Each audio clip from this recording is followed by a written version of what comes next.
The Little Moon Raven. 3 old ravens perched on their branch, completely and utterly bored. "Nothing happens here," croaked the first. "Nothing's ever happened here," groaned the second. "Not true, not true," protested the third.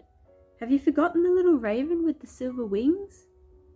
"Silver wings? He only had silver wings in your dream." "You've forgotten." And so the old raven began to tell the story.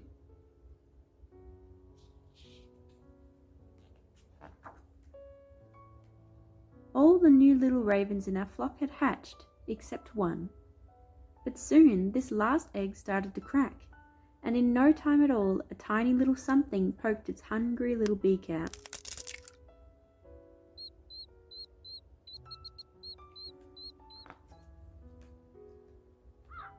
After a few days, we gathered around the nest to have a look at the newcomer. "Oh my, it's so puny," I said, and laughed. "10 of that could fit into 1 egg," said another. "And that will grow into a raven?" croaked a third.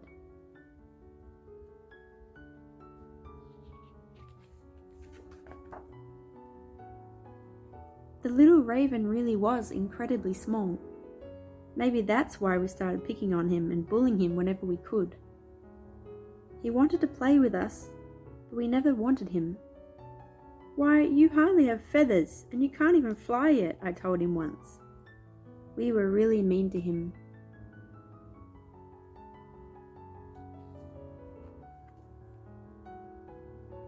The little raven's black feathers began to grow and get thicker. He was ready for his first flying exercises. He started with a clumsy flutter of his wings. This was followed by his first hop from a branch, and then his flights got longer and longer. He was gifted and agile, and soon became the best flyer in our flock.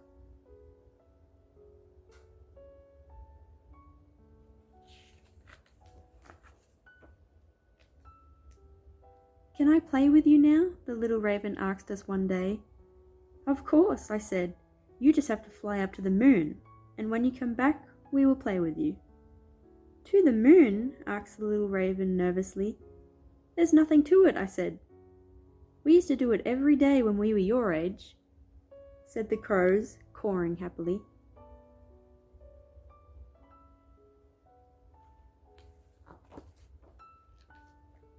That evening I watched the little raven staring up at the bright silvery moon.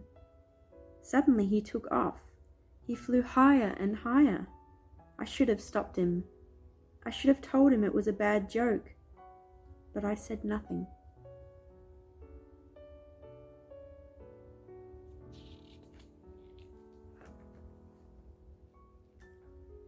I fell asleep, but in my dream I saw him flying still higher, the beating of his little heart thundering in my ears.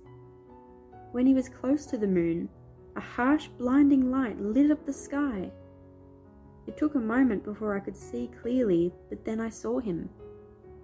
He was gliding high above, his wing glittering silvery and as bright as the moon itself.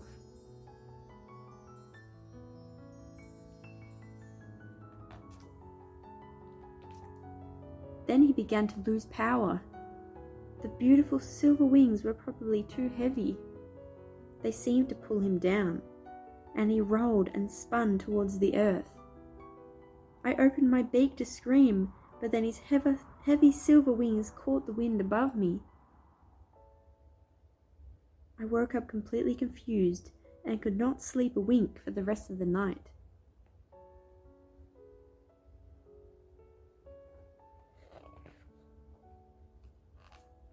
The next morning we found the little raven.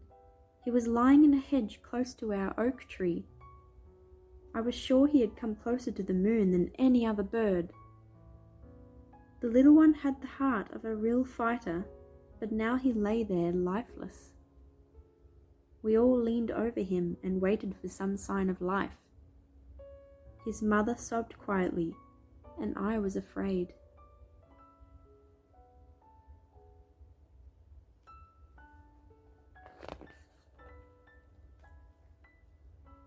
Then the little raven suddenly opened his eyes. His mum hugged him, and the little one said very softly, "I didn't make it." No one except me understood what he meant, and I knew exactly.